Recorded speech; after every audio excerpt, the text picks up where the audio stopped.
pada manusia ya. Sebentar teman-teman ya, sebentar ya. Oke, oke ya, lupa kita catat teman-teman ya. Kita hilang beberapa waktu ya. Tapi nggak apa-apa teman-teman ya. Kita oh kok sebentar error HP saya teman-teman, tapi nggak apa-apa teman-teman ya. Kita jawab teman-teman, maaf. Oke teman-teman ya. Loh, kenapa ini error HP saya teman-teman ya? Sebentar teman-teman ya. Oh, sebentar teman-teman, HP saya teman-teman ya. Sebentar saya cari manual teman-teman. HP-nya langsung error teman-teman. Ya, smart tetep ya teman-teman ya. Oke teman-teman ya. HP saya kok error ya tiba-tiba ya. Aduh, kenapa ini ya? Oke. Ya teman-teman ya.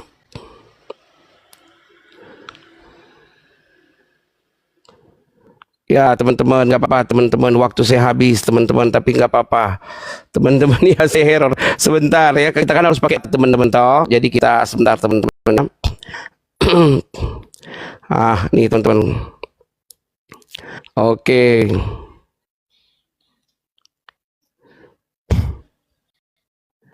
Ya sebentar teman-teman nih. Aduh, HP-nya error teman-teman ya.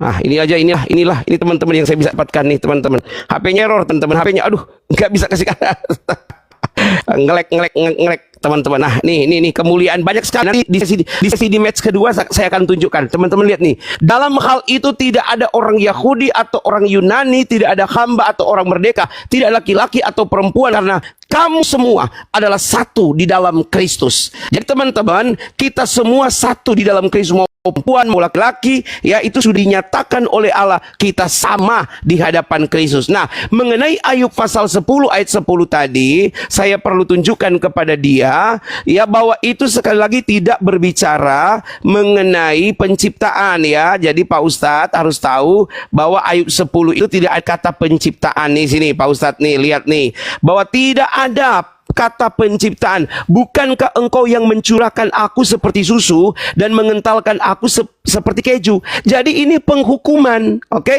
Ini penghukuman. Sekarang pertanyaan saya Pak Ustadz nih, HP saya lagi ngelek Pak Ustadz, jadi saya langsung aja ke pertanyaan. Nah, pertanyaan saya yang berikut. Nah teman-teman ya, coba Pak Ustadz jelaskan di mana Allah menciptakan burung-burung dan ikan-ikan.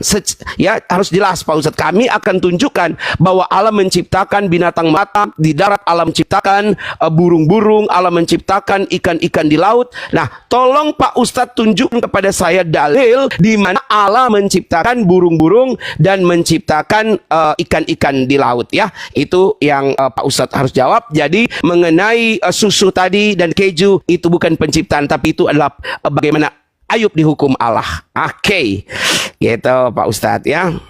Ya, ini sudah berapa kali kalah saya teman-teman ya. Udah banyak sekali saya kalah teman-teman ya. Iya, ya janganlah kalah umat terus Islam teman-teman. tidak akan pernah kalah, Pak Pendeta. Enggak sih. Tuh, Ini ingat. bukan soal kalah.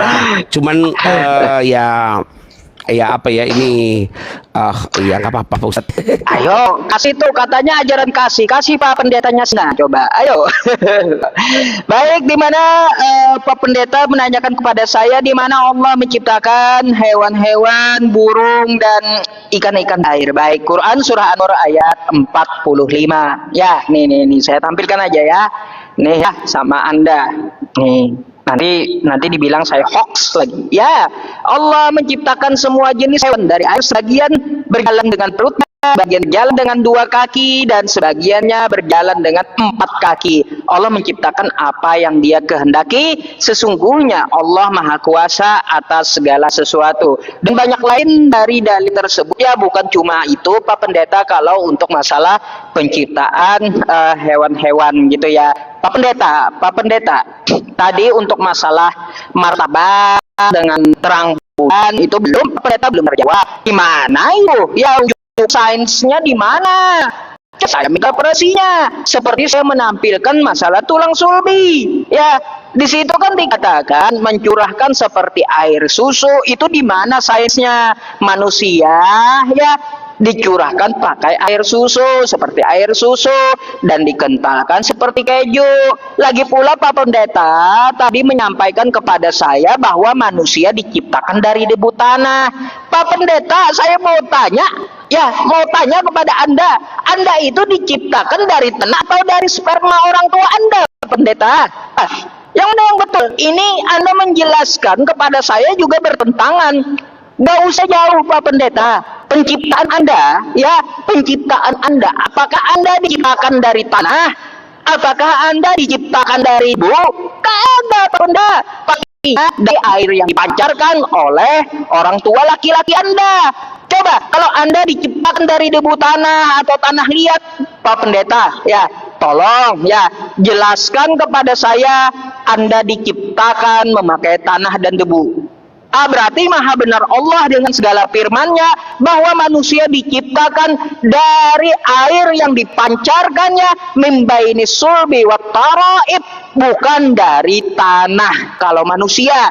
Nah, kalau untuk Adam, inna masala Isa indallahi kamasali Adam khalaqahu min turabin summa qala lahu kun fayakun. Itu Nabi Adam baru diciptakan dari debu tanah. Nah, kalau manusia dari air yang dipancarkan. Sekarang saya mau tanya, Anda menjelaskan kepada saya manusia diciptakan dari debu dan tanah. Saya mau tanya Pak Pendeta, Anda tercipta dari apa? Coba, apakah Anda dari tanah atau dari perut ibu Anda? Coba Anda jelaskan kepada saya. Itu saja kitab Anda sudah bertentangan dengan sains atau fakta dunia, Pak Pendeta. Nah, jadi seperti itu. Coba Anda jelaskan manusia dari debu tanah itu kayak gimana? Apakah Anda tercipta dari debu tanah? Kocak juga Pak Pendeta. Saya minta dua. Jelaskan Anda tercipta dari debu tanah. Terus tolong rujukan sainsnya di mana manusia dari curahan susu dan dikentalkan seperti keju gitu. Ini kalau ada yang kirimin saya martabak di sini enak banget nih Pak Pendeta, enak banget gitu. Kenapa? Waduh, dengan keju dan susu jadi pengen makan martabak sama terang bulan saya kayak gitu Pak Pendeta. Baik Pak Pendeta, saya sudah bertanya beberapa kali tentang masalah di Bible gitu Cuma saya belum mendapat penjelasan yang lengkap dari Anda gitu. Saya hanya minta referensi saja di mana manusia itu dicurahkan seperti susu dan kentalkan seperti keju. Coba itu referensi sains yang saya minta Pak Pendeta, bukan Bible Anda. Referensi sains dari ilmuwan mana? Tadi kan Anda minta referensi sains kepada saya tentang masalah tulang punggung, dan itu saya tunjukkan sainsnya. Referensinya saya tunjukkan kepada Anda, dan Anda pun baca sendiri tadi referensi sains. Nah, sekarang referensi sains manusia dicurahkan seperti susu dan dikentalkan seperti keju. Itu dari sains mana, siapa ilmuannya, tolong dijabarkan kepada kami dan jangan lupa tolong jelaskan penciptaan Anda dari tanah liat dan debu. Setahu saya kalau manusia sih dari rahim ibunya kayak gitu Pak Pendeta. Tolong jelaskan dulu. Wah, menang Pak Pendeta, dikasih sinyal. Siapa tuh? Pak Mica. Pak Mica, thank you Pak Mica. Waduh, saya satu kali menang Pak Mica. Sudah berapa kali? Menang Pak Pendeta. Sudah. Dikasih sinyal. Terima kasih. Tuhan berkati Pak Mica. Saya sudah berapa kali kalah, akhirnya saya menang juga Pak Mica. Oke. Saya win. Makasih Pak Mica, Pak Mica, Anda menyelamatkan saya dari kekalahan saya. Anda menyelamatkan saya dari kekalahan saya. Oke. Cukup Pak, sudah satu kali menang, cukup Pak. Udah cukup. Ayo semangat dong, tunjukkan referensinya. Nah, tuh orang udah kasih menang tuh sama Pak Pendeta tuh. Silakan. Jadi, baik teman-teman, sejak dari tadi kita sedang meminta Pak Ustadz, pertanyaan saya tadi, saya minta coba jelaskan di mana Allah menciptakan burung dan ikan. Pak Ustadz tidak pernah bisa menjelaskan itu, teman-teman. Tetap Pak Ustadz hanya membawa kita kepada surat Bur, lihat, ini surat An-Nur ayat 45. Allah menciptakan semua jenis hewan dari air. Bukan hewan di air, teman-teman. Semua jenis hewan dari air. Apakah ini sesuai dengan sains kalau hewan-hewan itu diciptakan dari air? Ini sangat bertentangan. Tetapi saya tidak akan mengejar Pak Ustadz di situ. Jadi teman-teman, referensi yang diberikan oleh Pak Ustadz bahwa hewan dari air itu tidak ada. Jadi sekali lagi, Quran tidak pernah menjelaskan bahwa binatang-binatang yang di air, ikan-ikan dan burung-burung itu tidak ada dalam penciptaan di Quran, ya. Sekarang Pak Ustadz bertanya, manusia diciptakan dari mana? Nah, rupanya Pak Ustadz lupa kalau Alkitab mengatakan bahwa manusia itu diciptakan dari debu dan tanah. Nah, Pak Ustadz kemudian mengatakan pada saya, tidak mungkin manusia itu diciptakan dari debu dan tanah. Berarti ketika Pak Ustadz mengatakan manusia itu bukan diciptakan dari debu dan tanah, artinya Pak Ustadz tidak lagi percaya dengan penciptaan manusia Adam, ya. Sekarang tunjukkan kepada saya, Pak Ustadz, di mana Adam, dari mana Adam diciptakan? Pak Ustadz buktikan kepada saya, manusia pertama itu dari mana terjadi seperti kitab kami. Oke, masalah ketika anak-anak itu katanya, firman Tuhan berkata, demikianlah laki-laki itu menghampiri istrinya dan mengandunglah istrinya itu, dan kemudian mereka melahirkan anak. Jadi proses penciptaan manusia dalam kekristenan itu jelas sekali, ada hubungan seks antara pria dan wanita. Maka dalam hubungan seks itulah kemudian terjadilah pembuahan dan kemudian terjadi seorang makhluk namanya manusia di dalam janin, dan kemudian dia bertumbuh selama 9 bulan 2 minggu dan lahirlah dia seorang anak, ya. Jadi itu Pak Ustadz, sekali lagi Pak Ustadz punya terima kasih Bang Sky. Pak Ustadz punya 2 pertanyaan yang belum pernah dijawab. Pertama, Pak Ustadz tidak bisa menjawab perintah Allah tentang kebaikan yang pernah dilakukan oleh Rasulullah, itu pertama. Dan yang kedua, Pak Ustadz tidak mampu menjawab tentang di mana, dari apa atau bagaimana Allah menciptakan burung-burung dan menciptakan ikan-ikan. Ternyata di Quran tidak ada penciptaan ikan dan tidak ada penciptaan burung-burung. Itu 2 hal yang Pak Ustadz nanti bisa jawab di waktu-waktu berikut. Pertanyaan saya, Pak Ustadz, ya. Saya jawab dulu pertanyaan Pak Ustadz mengenai manusia Pak Ustadz ya, mengenai saya akan ikut menjawab pertanyaan dulu. Manusia diciptakan, manusia itu dari debu, ya, itu seperti patung, kemudian nafas hidup dan bagaimana dengan begitu adik kita dan mereka melahirkan anaknya. Ustadz 1 menit terakhir, coba Pak Ustadz tunjuk pada saya di ajaran Allah Pak Ustadz mengenai Al-Anfal 12. Al-Anfal 12, di situ dengan tegas Quran menyatakan Allah mengajarkan untuk membunuh manusia yang kafir, yang kufur. Apakah benar Allah yang benar itu mengajarkan tentang pembunuhan sekarang? Ya, kalau kami jelas, memang di zaman dulu, di zaman perjanjian lama, Allah mengatakan haruslah kamu hapuskan mereka dari muka bumi, baik anak-anak, perempuan, wanita, atau laki-laki, semua harus di bumi hanguskan karena perbuatan dosa mereka. Namun di perjanjian baru, di mana Yesus tidak pernah mengajarkan tentang pembunuhan, bahkan Yesus mengajarkan jika kamu membenci, kamu sudah membunuh. Jadi tolong Pak Ustadz jelaskan mengenai Anfal 12, apakah itu masih berlaku sampai hari ini atau sudah tidak berlaku lagi? Silakan Pak Ustadz. Saya menang lagi. Wow, Pak Mica, Bu Mica, thank you. Pak Mica, Bu Mica, thank you. Terima kasih, Tuhan Senang memberkati. kali Doa Pak saya Pendeta menang. diberkati Tuhan selalu. Waduh, Pak Mica, Tuhan tuh berkati, gimana Pak Pendeta? Thank you, Pak. Saya udah iming-iming ini itu. Pak Mana Mica ajaran kasihnya kasih menyelamatkan- singa lah. Gitu. Pak Mica menyelamatkan saya 2 kali. Terima kasih Pak Mica. Saya akan selalu berdoa buat Pak Mica. Terima kasih, Pak Mica. Ya, Nah, jadi jangan Pak Ustaz, gitu jangan terus lupa lah ya pikirannya pertanyaan Pak saya Pendeta. ya. Fokus. Oke. Pencet. Saya jawab dulu Al-Anfalnya ya teman-teman.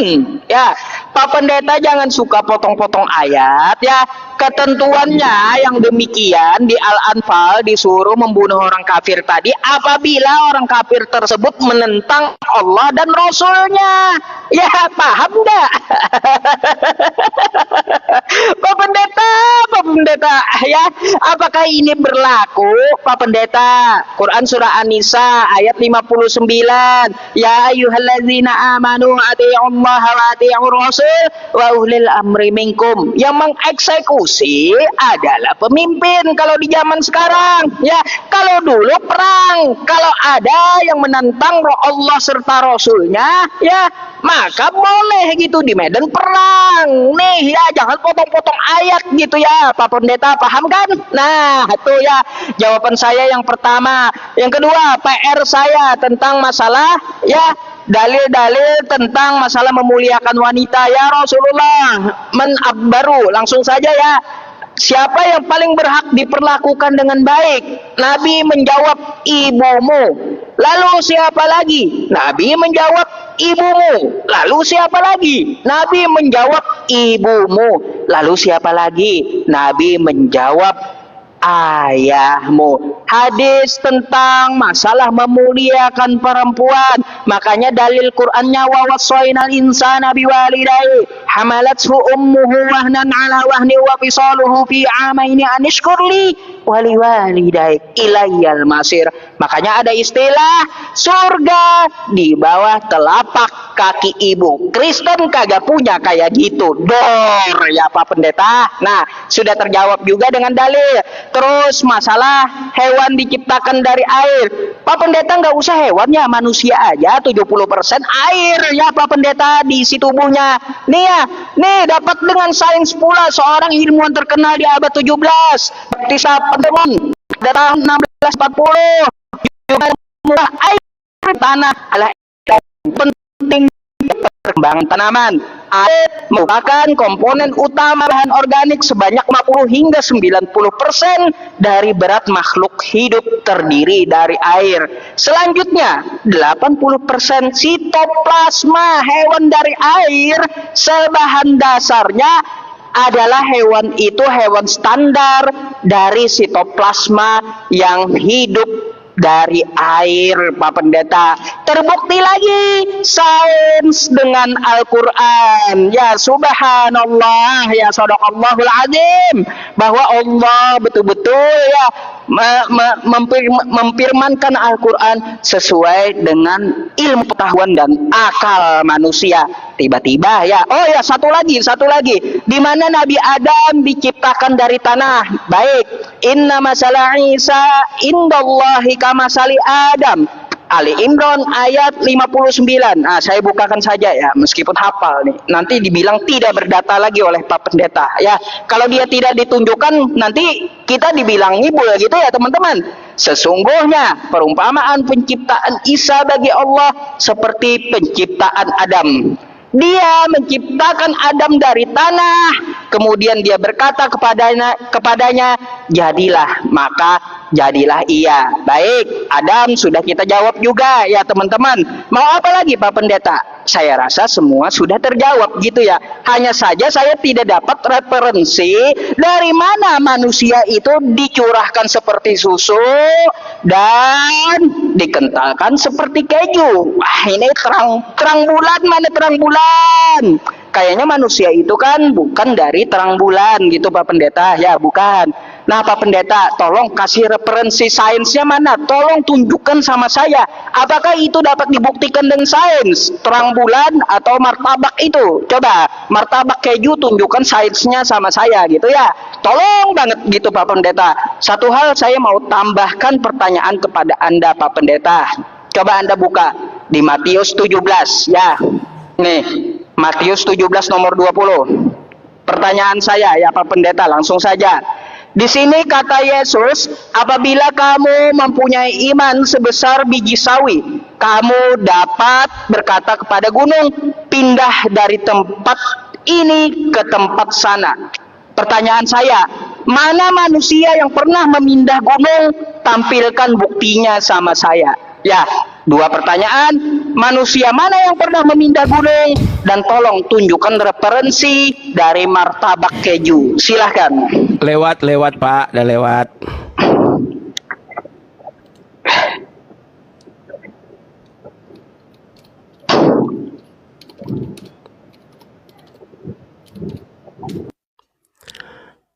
Oke, baik teman-teman ya. Baik. Oke, teman-teman, saya bersyukur ya, puji Tuhan Yesus.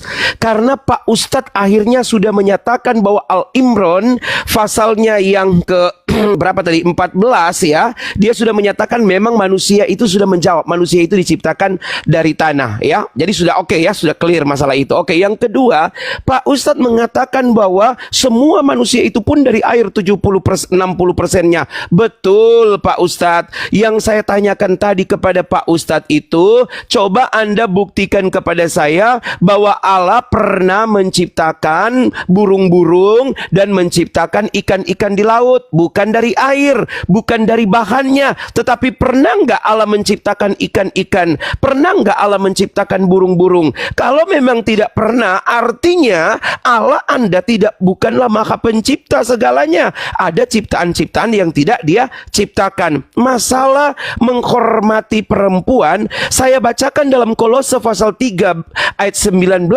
Di sini jelas-jelas dikatakan, hai suami-suami, kasihilah istrimu dan janganlah berlaku kasar kepada dia. Nah, bagaimana Allah juga menjelaskan jadi istri-istri kalau ada suami-suami yang masih kasar, bertobat hari ini ya. Kalian tidak boleh untuk berlaku kasar kepada istrimu.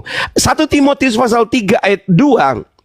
Karena itu penilik jemaat Revana, terima kasih ya. Ya, saya tidak boleh karena itu penilik jemaat haruslah seorang yang tak bercacat, suami dari satu istri, dapat menahan diri, bijaksana, sopan, suka memberi tumpangan, cakap mengajar orang. Jadi Pak Ustadz, dalam kekristenan menjadi seorang pendeta, menjadi seorang pelayan, dia hanya boleh punya satu istri ya, tidak boleh punya istri. Jadi betul-betul dimuliakan. 1 Timotius pasal 3 ayat 12, diaken itu di bawah pendeta mereka Pak Ustadz. Di sini dikatakan diaken haruslah suami dari satu istri dan mengurus anak-anak. Jadi istri itu betul-betul dibentengi. Oke, saya tidak akan berlambat-lambat di situ. Namun saya Pak Ustadz, pertanyaan saya tadi yang belum Pak Ustadz jawab, yaitu di surat Al-Anfal 12, tolong Pak Ustadz ejakan itu atau buktikan itu kalau itu sudah tidak berlaku lagi. Kalaupun itu sudah tidak berlaku lagi, berarti ya sudah, berarti ada ayat di dalam Quran siapa yang membuat itu tidak berlaku. Jadi siapa pembuat sehingga Anfal 12 itu tidak berlaku. Kalau itu berlaku, maka mengapa itu tidak pernah diterapkan? Artinya Pak Ustadz Yusuf PI adalah Ustadz yang KVIIR. Karena Pak Ustadz tidak pernah menjalankan perintah itu. Sekarang Pak Ustadz, tolong itu dijelaskan mengenai surat susu tadi ya, keju tadi. Saya sudah jelaskan kepada Pak Ustadz bahwa itu adalah alegoris Pak. Itu maknanya mana alegoris? Itu bukan makna sebenarnya. Karena di situ juga tidak dikatakan menciptakan dari air susu dan dari keju. Nggak ada dalilnya mengatakan itu diciptakan dari air susu dan air keju. Justru itu di situ dikatakan bahwa Allah menghukum ya, menghukum engkau mencurahkan aku seperti susu dan mengentalkan aku seperti keju. Pak Ustadz silakan ke medis dan Pak Ustadz lihat, kalau orang yang mengental darahnya itu, maka orang itu akan kena stroke. Itulah hukuman yang diberikan oleh Allah kepada Ayub. Jadi sama sekali bukan masalah penciptaan. Saya harap Pak Ustadz dapat memahami penjelasan saya dan pertanyaan saya. Pak Ustadz, bersiaplah untuk pertanyaan kelima saya. Ya, dari 5 pertanyaan hanya 2 yang Pak Ustadz dari 5 pertanyaan hanya 2 yang Pak Ustadz bisa jawab, itu pun masih ambigu. Yang kelima, tolong Pak Ustadz catat baik-baik pertanyaan saya, tolong dicatat baik-baik. Pak Ustadz, coba tunjukkan dan buktikan kepada saya dalam Quran mengenai perjanjian kekal Allah kepada umat Islam, kepada umat Muslim. Tunjukkan, buktikan di Quran bahwa Allah pernah melakukan perjanjian kekal kepada umat Muslim. Karena kalau perjanjian Allah tidak kekal, artinya perjanjian Allah cuma sampai waktu di Mekah. Jadi tunjukkan Pak, perjanjian kekal seperti kami dalam Kejadian pasal 17. Ya, makasih Pak Ustadz, silakan. Ibu Revana, terima kasih Bu. God bless you. Doa saya menyertai Ibu Revana. Wow, Bu Revana, Tuhan berkati Bu Revana. Makasih banyak. Makasih Bu, doa saya menyertai selalu. Meskipun kalah, tetapi Ibu Revana terlambat sedikit mengirimnya. Gitu ya. Pak Pendeta, oke, sebelum kita mulai, itu Kejadian 17 tentang Abraham kan? Ya, perjanjian kekal mengenai Abraham dan keturunannya. Jadi dalam kekristenan itu Yesus mengatakan siapa yang percaya kepada Yesus maka dia Enggak, yang berarti Anda keturunan tanyakan Abraham. maksud saya perjanjian kekal Abraham di Al-Quran atau perjanjian dengan Muslim? Jadi perjanjian kekal Allah dengan umat Muslim, begitu. Oke. Ya. Baik. Baik teman-teman, ya sebenarnya janji Allah itu tak terhitung ya kepada umat Islam, kepada umat Muslim gitu ya. Allah berjanji apabila kamu berdoa akan aku kabulkan. Ya, itu perjanjian yang kekal ya selama Muslim mau berdoa.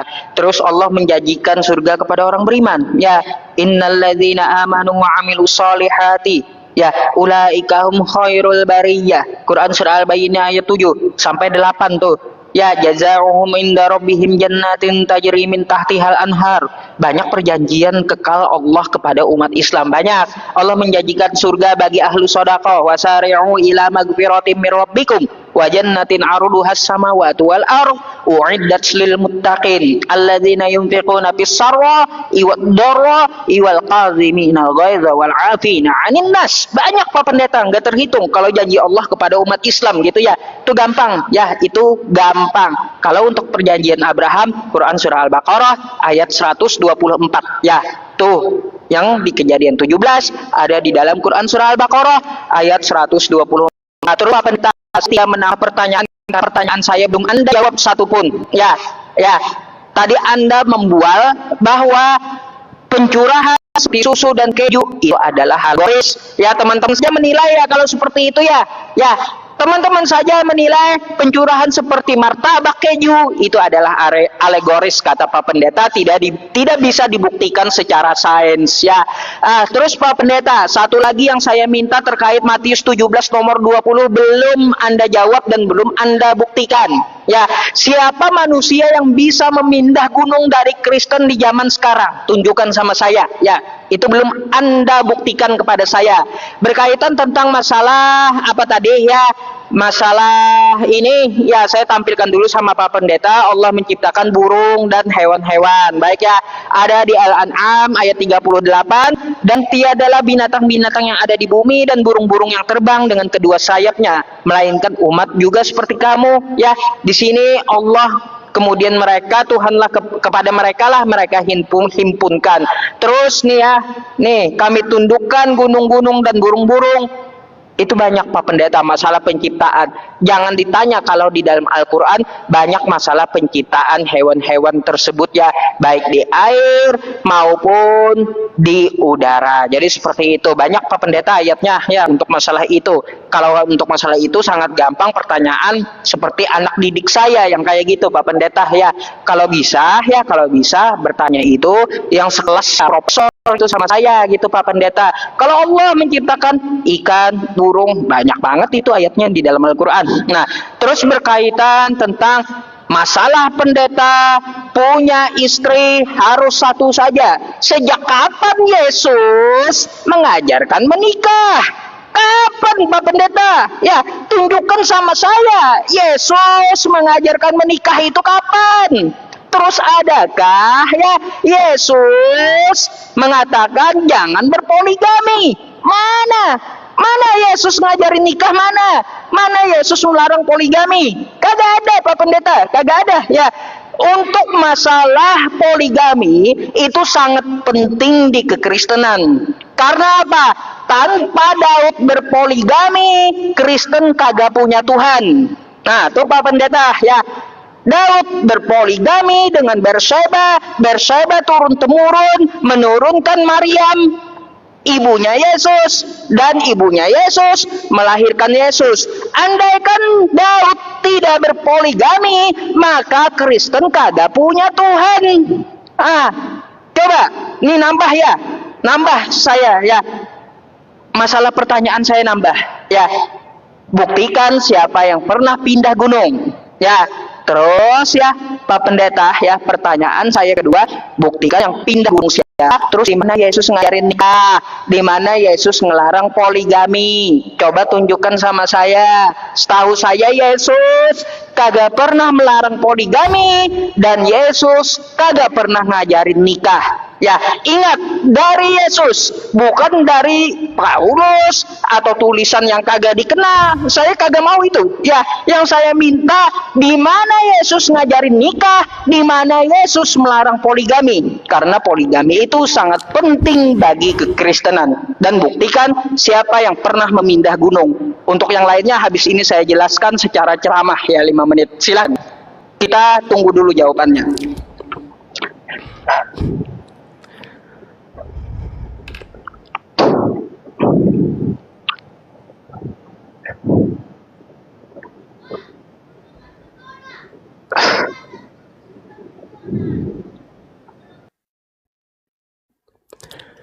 Oke, baik teman-teman. Saya jelaskan kepada saudara mengenai Matius pasal 17 ayatnya yang ke-20. Bahwa jika Yesus berkata begini, Ia berkata kepada mereka, karena kamu kurang percaya, sebab aku berkata kepadamu, sesungguhnya sekiranya kamu mempunyai iman sebesar biji sesawi saja, kamu dapat berkata kepada gunung ini, pindahlah tempat ini ke sana, maka gunung itu akan pindah. Tak akan ada yang mustahil bagimu. Jenis ini tidak dapat diusir kecuali dengan berdoa dan berpuasa.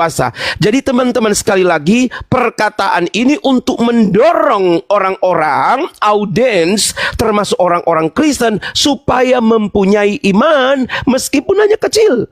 Kenapa? Karena banyak orang yang tidak mempunyai iman. Mereka begitu percaya, begitu digoyahkan, mereka tergoyahkan. Karena itu Yesus mengatakan kepada mereka, seandainya ada imanmu sebesar biji sesawi saja, kamu dapat memindahkan gunung. Jadi itu bukan berarti semua orang Kristen syaratnya harus memindahkan gunung. Sama sekali tidak ada, Pak Ustadz. Itu adalah dorongan dari Yesus agar supaya kalau kamu punya iman, tidak ada yang mustahil bagimu. Kamu bisa memindahkan gunung. Nah, itu jawaban saya. Dan yang kedua, tentang kata Pak Ustadz, di mana Yesus mengajarkan tentang nikah. Oke, Pak Ustadz baca dalam Matius pasal 19 ayatnya yang kelima, dan firman-Nya, itu tulisan merah Pak Ustadz ya. Saya coba tunjukkan kepada Pak Ustadz aja ya. Ini tulisan merah Pak Ustadz ya. Tulisan merah itu artinya itu adalah firman Allah atau Yesus ya. Nah ya, ini merah ya Pak Ustadz ya. Ini merah ya. Oke ya, ini merah nih Pak Ustadz ya. Ini merah, ini tulisan itu artinya firman ini adalah untuk Yesus nih, saya bacakan. Dan firman-Nya, sebab itu laki-laki akan meninggalkan ayah dan ibunya dan bersatu dengan istrinya sehingga keduanya menjadi satu daging. Nah, Pak Ustadz tanya, di mana Yesus mengajarkan tidak boleh berpoligami? Oke, Pak Ustadz. Oke ya, Pak Ustadz, saya ini firman-Nya nih. Jawab Yesus, tidakkah kamu baca bahwa Ia yang menciptakan manusia sejak semula menjadikan mereka itu laki-laki dan perempuan. Ya. Kemudian ini sebentar ya, teman-teman. Ini ayat ini merah loh, ini ya, tulisannya merah. Kata Yesus kepada mereka, karena ketegaran hatimu Musa mengizinkan kamu untuk menceraikan istrimu. Tetapi sejak semula tidaklah demikian. Tetapi aku berkata kepadamu, barang menceraikan istrinya, perempuan lain ia berbuat zina. Nah, di mana poligami? Saya sudah buktikan kepada Pak Ustadz tadi bahwa Alkitab sudah mengatakan dalam Timotius bahwa seorang pria, seorang laki-laki yang menjadi pelayan Tuhan hanya boleh memiliki satu orang istri. Tidak boleh dia mempunyai dua orang istri, karena itu tidak pantas bagi seorang diaken atau seorang pelayan Tuhan untuk memiliki dua istri. Itu ketegasannya. Itu adalah surat Paulus kepada Timotius. Sudah jelas tidak boleh ada dua istri, hanya boleh satu istri. Kalau sekarang Anda mengatakan kenapa Daud kemudian dia boleh berpoligami, Abraham berpoligami, Salomo berpoligami, Allah tidak pernah mendorong mereka untuk berpoligami. Sekali lagi, Allah tidak pernah mendorong para raja-raja itu, para nabi-nabi itu untuk berpoligami. Poligami adalah salah satu cara yang mereka lakukan sendiri, dan akibatnya, ingat, Salomo karena poligami, ia di akhir hidupnya menyembah kepada berhala-berhala. Di akhir hidupnya dia menyimpang daripada kebenaran. Daud juga karena berpoligami, ia melakukan suatu dosa yang besar karena dia membunuh suami orang. Ya, itu mengenai masalah poligami ya. Sudah jelas ya, tidak boleh dalam kekristenan. Oke, yang keenam, pertanyaan saya yang keenam. Tolong Pak Ustadz kasih tahu kepada saya, bisakah Tuhan Anda atau Allah Anda bersumpah demi makhluk? Coba Pak Ustadz tolong beritahukan kepada saya, kenapa Allah Anda bersumpah demi makhluk? Kenapa Allah kok bersumpah? Kalau dalam Kristen sudah jelas, aku adalah aku dan aku bersumpah demi diriku, bukan demi makhluk. Kenapa di Al-Balad 1 Allah Anda bersumpah demi makhluk? Silakan. Iya Pak Ustadz, aduh ini sudah ronde keberapa ini Pak Ustadz. Tapi saya senang Pak Ustadz, saya sudah 2 kali menang Pak Ustadz. Kan kasih singa Pak pendetanya. Sudah tadi udah dapat singa, udahlah cukup Pak Ustadz, cukup. Kalau saya cukup, karena saya sudah dapat 2 kali menang, udah cukup bagi saya. Jangan ya, karena uang banyak orang jatuh dalam dosa katanya ya. Baik, saya kasih contoh dulu ya teman-teman, kenapa Allah bersumpah kepada makhluk. Apakah bisa? Jawabannya bisa. Contoh Quran surah Al-Waqi'ah. La uqsimu bimawaqi'in nujum. Maka aku bersumpah demi bintang-bintang. Wa innahu laqasamul law ta'lamuna 'azim. Andai kamu tahu, itu adalah sumpah yang sangat besar. Kenapa? Allah menyuruh kita berpikir, siapa yang ciptain bintang? Maka dari itu, di balik sumpahnya, Allah juga menyuruh manusia untuk berpikir. Innahu laqur'anun karim. Nah, tuh, sesungguhnya Al-Quran ini sungguh sangat mulia. Ya, dia menekankan Al-Quran dengan bersumpah kepada bintang-bintang. Karena tidak ada yang lebih tinggi daripada Allah Subhanahu wa Ta'ala. Buat apa Allah bersumpah kepada makhluknya? Agar manusia dapat memikirkan ya bahwa yang dia sumpahkan itu terdapat pelajaran yang perlu dipetik oleh manusia. Contoh juga, wal asri, demi masa, innal insana lafi husrin. Sesungguhnya manusia itu telah merugi. Apa artinya Allah bersumpah demi waktu? Manusia sering melalaikan waktu, buang-buang waktu.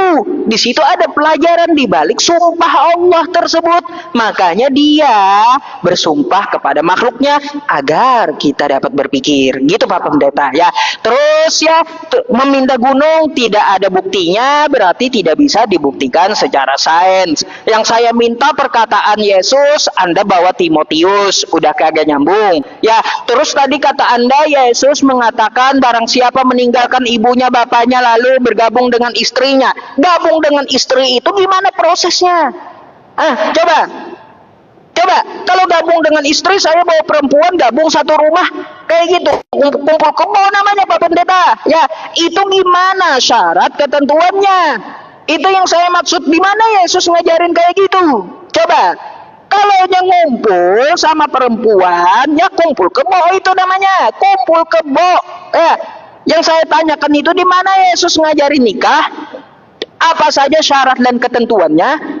Tolong Anda jabarkan itu. Saya tidak minta Timotius, yang saya minta dari Yesus. Larangan poligami dari Yesus, ajaran syarat ketentuan dari Yesus. Iya, tanya pertanyaan saya minta dia yang tadi dia tentang saya di mana ayatnya Yesus ajarin nikah dan melarang poligami itu mana ya, itu saja yang saya minta berkaitan tentang masalah yang ditanyakan oleh Pak Pendeta. Dan soal sudah saya jawab ayat 13-nya ketentuannya ya Pak Pendeta, nih perhatikan ya. Allah Subhanahu wa taala di dalam Quran surah Al-Maidah ayat 32, innama jazaa'ul ladzina yuharibuna Allah wa rasulahu wa yas'auna fil ardi fasada ay yuqattalu aw yusallabu aw tuqatta'a aydihim wa arjuluhum min khilafin aw yunfaw minal ard. Ya, jadi barang siapa yang memusuhi Allah serta Rasulnya, maka hukumannya adalah hukuman mati, terus disalib, terus dipotong silang tangan dan kakinya, serta dipenjara. Nah, apakah itu berlaku? Berlaku Pak Pendeta ya. Sampai hari ini itu berlaku bagi yang menentang Allah serta Rasulnya, tapi tidak eksekusi oleh personal muslimnya. Contoh, Anda menentang Tuhan kami dan Nabi kami, apakah saya boleh eksekusi Anda? Jawabannya tidak boleh.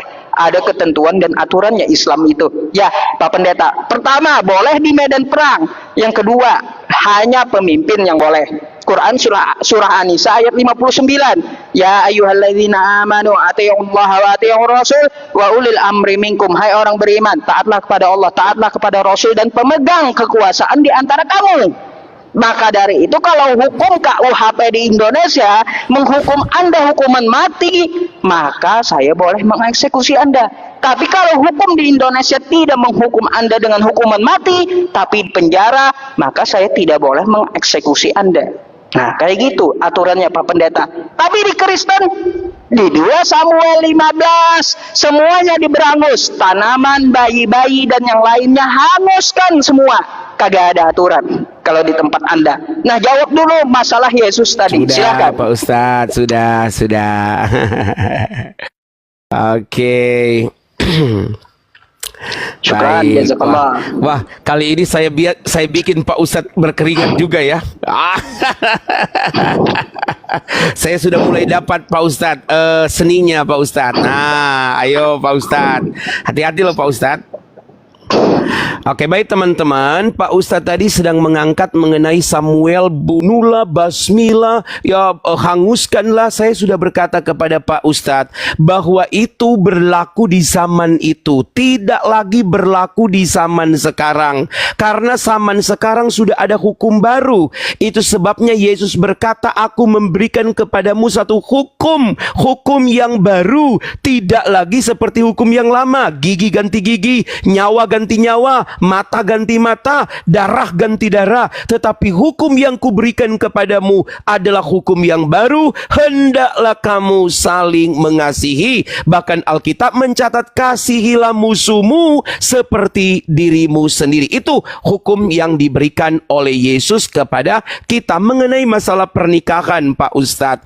Kami sudah paling jelas ya di dalam Keluaran pasal 20-an sampai di kepada imamat mengatur tentang syarat syarat-syarat seorang yang menikah. Seorang yang menikah itu haruslah memiliki wali. Dia harus memiliki wali, dia harus disetujui oleh bapak dan ibunya. Dan kalau dia diperkosa, maka orang yang memerkosa itu harus menikahi gadis tersebut. Itu sudah diatur dalam hukum yang sangat ketat di dalam Keluaran dan di dalam Imamat. Tentu kalau Anda minta Yesus katakan itu, tidak lagi dikatakan. Kenapa?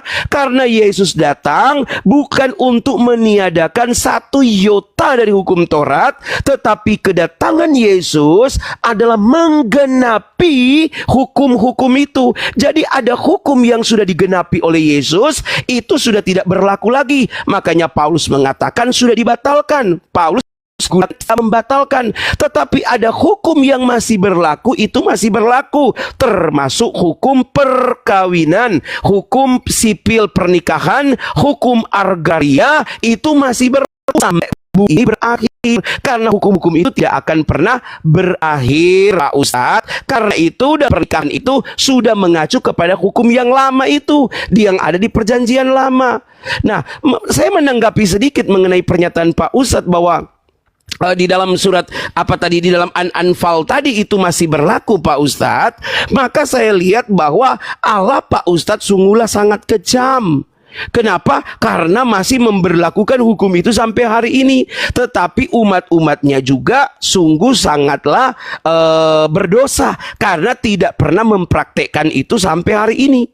Artinya ada sebuah kesalahan penetapan hukum yang dari Allah, yang diberikan Allah kepada umatnya, Pak Ustadz. Mengenai penciptaan yang Pak Ustadz sampaikan kepada saya tadi, bahwa di banyak surat yang Pak Ustadz sampaikan, saya sudah membukanya, saya tidak pernah menemukan di situ bahwa burung-burung itu diciptakan oleh Allah, bahwa ikan-ikan di laut itu, air itu diciptakan oleh Allah. Tidak ada begitu. Itu hanya dikatakan secara umum bahwa ia yang ada di memuliakan, itu bukan penciptaan. Ayat itu tidak berbicara mengenai penciptaan. Oke, Pak Ustadz, saya sekali lagi sudah banyak sekali ya mengenai sumpah, Allah bersumpah demi makhluknya, ya. Nah, sekarang pertanyaan saya yang ketujuh, Pak Ustadz, ya. Saya membawa 10 pertanyaan, tapi saya kira sampai ketujuh aja ya. 3-nya itu akan saya sisahkan untuk next ya, berikut ya. Karena di kota saya ini sudah cukup malam, besok saya harus beribadah. Istri sudah tegur, stop,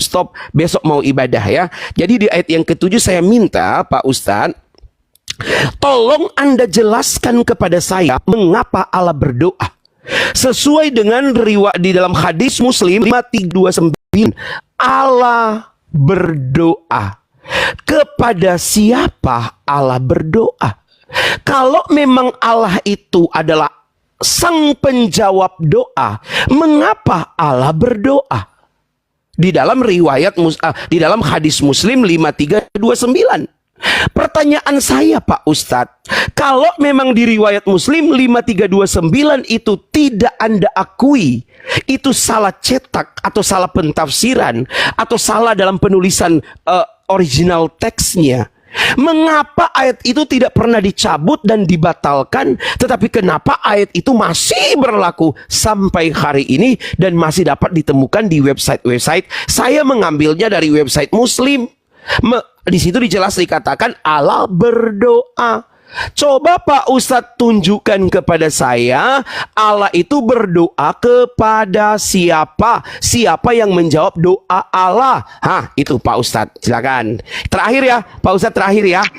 Supaya Pak Ustadz, supaya saya kalahnya nggak kalah-kalah, nggak malu-maluin, kalah banget gitulah ya. Ini saya sudah berapa kali, Anda sudah 6 kali menang, saya baru 2 kali menang. Itu pun karena siapa ya? Karena Bu Revana dan Pak Mica nih. Mereka berdua lah yang membuat saya menang. Kasih Bu Revana, kasih Pak singa, Musa, pendetanya kasih singa lah. No, sudah. Lanjut Pak Ustadz. Ini terakhir ya.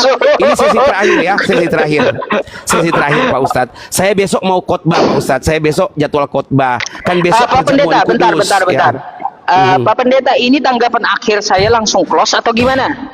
Iya, langsung close aja Pak. Langsung close aja. Habis langsung tanggapan close. saya 5 menit ini close habis itu. Ya, saya sudah nggak ada tanggapan lagi. Sudah, ini udah close aja Bapak, close. Ya sudah selesai karena besok enggak, saya mau tadi khotbah, kan ada beberapa hal yang perlu saya jawab dari pertanyaan Anda. Nanti Pak. Berarti 5 menit buat saya, habis itu closing. Ya, minggu depan kah Pak? Ya kan minggu depan aja lah. Langsung closing aja Pak. Bapak jawab pertanyaan saya ini dan langsung di closing aja Pak.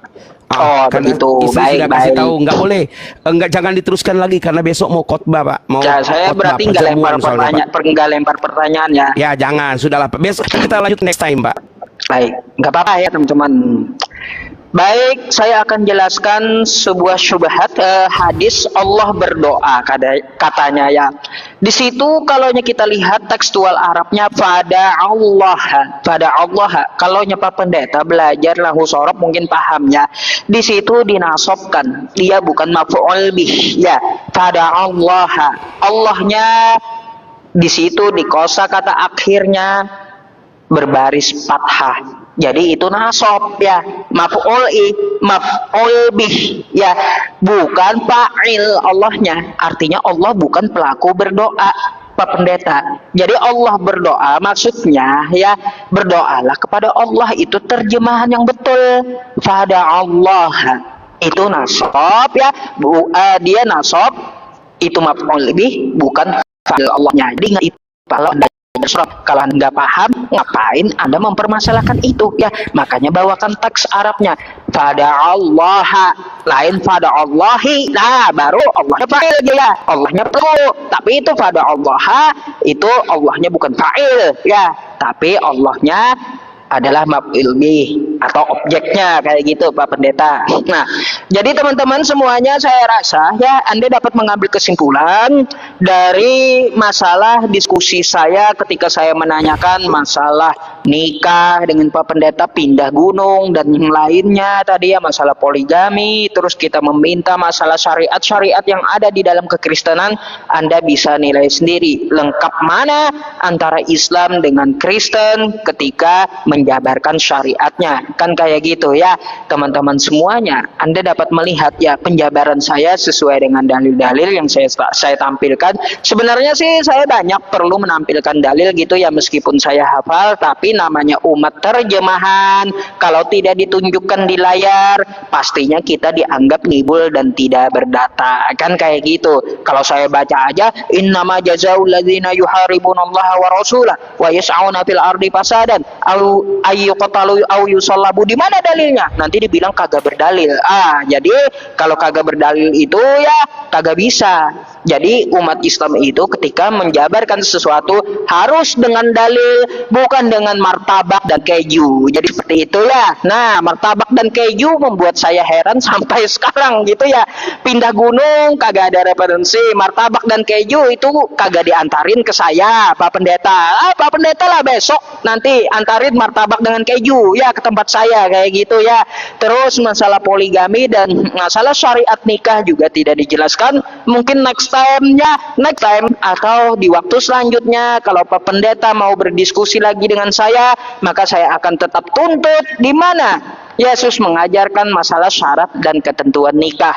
Kalaunya kumpul kebo, ya sudah tadi dijabarkan oleh Pak Pendeta. Ya, kalau kumpul kebo ada, Yesus ngajarin. Tapi kalaunya untuk masalah syarat dan ketentuan dari hukum pernikahan itu tidak ada sama sekali. Ya, di dalam agama Islamnya, rukun 5 rukun dari rukun nikah. Harus ada mempelai wanitanya, harus ada walinya, harus beragama Islam. Itu apa gunanya? Apa gunanya? Harus ada sibagotnya, harus ada ijab kabulnya. Karena kalau ngumpul-ngumpul doang, kita bawa anak orang, disebut nikah gitu istri kita. Enggak, itu ngambil secara ilegal. Yang seperti itu ada rukun syarat dan ketentuannya untuk kita mempunyai aturan agar kita tidak menikah sesama jenis, agar kita tidak sembarangan bawa anak orang ya, terus agar kita tidak menikah dengan hewan tina, kayak gitu. Ada syarat dan ketentuannya. Kalau ngambil saja kumpul jadi satu daging, hewan kumpul jadi satu daging, jadi istri kita, waduh. Inna lillahi wa inna ilaihi raji'un. Saya hanya bisa elus dada kalau kayak gitu ya teman-teman. Ya, jadi ya wallahu a'lam ya teman-teman semuanya, kita tunggu saja nanti apakah Pak Pendeta bisa menjabarkan diskusi tersebut kepada saya karena itu yang saya cari-cari. Sudah 7 tahun saya menanyakan itu karena memang tidak ada syariatnya di dalam Kristen bagaimana hukum nikah. Jadi sadaqallahul azim ya teman-teman, maha benar Allah dengan segala firman-Nya. Alafu minni barakallahu fikum ya. Semoga yang saya sampaikan kepada ya jemaah saya yang ada di TikTok ya yang 8.500 ini dan di tempat Pak Pendeta, semoga teredukasi dan menambah wawasan. Terima kasih. Oke, terima kasih Pak Ustadz ya. Pak Ustadz, saya kira diskusi kita untuk edukatif ya, tidak untuk saling menyerang, hanya saja ingin mencari kebenaran. Jadi teman-teman yang di viewersnya Pak Ustadz jangan terprovokasi, di viewer saya juga tidak terprovokasi. Kami hanya menampilkan, menyatakan tentang kebenaran dalam kitab suci. Oke Pak Ustadz, topik kita masih akan berlanjut lagi ya di minggu-minggu berikut. Jika kita bertemu, jika ada sumur di ladang, bolehlah kita numpang mandi. Jika ada kesempatan satu kali, kita akan berjumpa minggu depan ya. Oke Pak Ustadz ya. Oke, thank you Pak Ustadz. Selamat. Thank you. Oke, selamat malam. Ya teman-teman, semuanya nggak dijawab. Kayak gimana itu? Heran saya, semuanya nggak dijawab. Di mana buktinya ya orang dapat memindah gunung? Kagak ada jawabannya. Saya lihat ya. Terus di mana buktinya ya bahwa Yesus mengajarkan nikah? Kagak ada juga. Larangan Yesus dalam berpoligami kagak ada. Karena setahu saya poligami itu sangat penting di kekristenan. Bayangkan ya, kalau Nabi Daud itu tidak berpoligami, maka kagak ada Tuhannya Kristen. Kenapa saya bilang kagak ada? Karena dengan poligaminya Daud menurunkan ibundanya Yesus, dan ibundanya Yesus melahirkan Yesus. Coba kalau Daud kagak berpoligami, penyembah apa orang-orang Kristen di zaman sekarang? Nyembah apa coba? Pohon pisang kayak gitu. Coba ya, kan kayak gitu. Terus martabak pisang keju, ini juga terang bulan. Aduh, kagak dijawab juga. Masya Allah. Kayak gimana teman-teman? Bingung saya, kan kayak gitu. Ya kalau bagi Anda, silakan Anda menilai sendiri apakah itu bisa dikatakan kitab suci atau kagak, kita nggak tahu gitu ya. Tapi ya semua syubhat sudah dijelaskan gitu ya. Apalagi tentang masalah hadis ya, pada Allah tadi ya. Pahamkan itu yang dimaksud itu adalah nasab ya. Kosakata Allahnya adalah fathah di ujungnya, artinya Allahnya maf'ul bih, bukan fa'il, bukan pelaku. Jadi bukan berdoalah Allah, itu terjemahan dari mana? Tapi berdoalah untuk Allah ya, kepada Allah maksudnya. Jadi seperti itu. Payah juga. Syubhat-syubhat umat terjemahan susah emang ya, susah emang. Aduh. Apa ada yang mau naik kah? Silakan nih. Ya, Kristen kalau mau berdiskusi, utamakan yang Kristen. Kalau mau menyambung apa yang dikatakan oleh Pak Pendeta tadi, ya coba.